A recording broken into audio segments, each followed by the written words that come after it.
Taxes, the price we pay for government.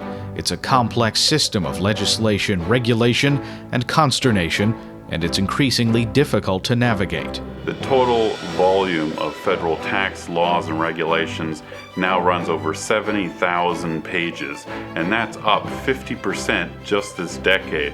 So the tax code is complex, and every year Congress is passing more laws, the Treasury Department is issuing more tax regulations. The situation is getting worse all the time. But the government doesn't just tax income. The burden of compliance is itself a tax. It's become so difficult that most Americans have given up, paying professionals to help them pay the government. The compliance costs of the tax code are about $300 billion a year, and now about 60% of Americans need to go to paid preparers like H&R Block to fill out their taxes for them.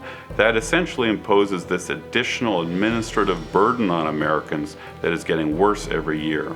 The IRS's own Taxpayer Advocate Service reports that if tax compliance were an industry, it would require the equivalent of 3.8 million full-time workers to get the job done every year. Politicians use the tax code for social engineering, subsidizing and punishing behavior to advance national goals, adding more complexity. There are now about 600 different tax forms, incentivizing and disincentivizing activities by providing for everything from Indian employment credits to deductions for buying electric cars and using alcohol as fuel. And another reason for increasing the size and complexity of the tax code, those changes help politicians get reelected. Businesses and various lobby groups line up at their door asking for new loopholes and extending loopholes in the tax code. That makes it very easy for them to raise money from these groups. Income taxes are maddening and needlessly complex, but they also infringe on civil liberties. The complexity of the tax code alone may violate your right to due process.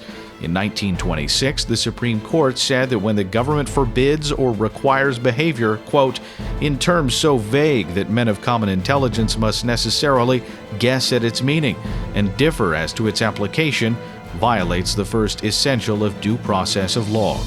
And when you pay your taxes, you're also handing over lots of personal information about yourself, your work, and your family. Because the income tax code relies on all kinds of fancy deductions and credits for mortgage interest, for different types of savings accounts, it encourages the IRS to dig into personal financial affairs. Marital status, charitable giving, deductions, health, all kinds of information you have to share with the federal government just to fill out your tax forms. Even simple bartering of goods and services where no cash changes hands is a taxable event. So if you trade haircuts for investment advice, you are required to report the transaction to the government at its fair market value. There are many alternatives to our system of taxing income, and a few options have the benefit of both simplifying taxes and preserving privacy.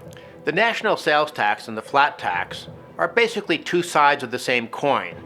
A flat tax taxes your income one time at one low rate when you earn it. A national sales tax, or fair tax, taxes your income one time at one low rate when you spend it.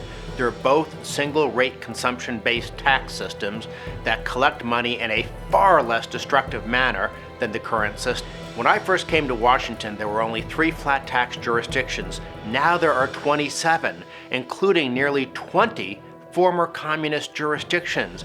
Eastern Europe, almost all the nations have flat taxes now. The former Soviet republics, many of them have flat taxes. It's sweeping the world, but it still hasn't come to America. We're going to fall behind.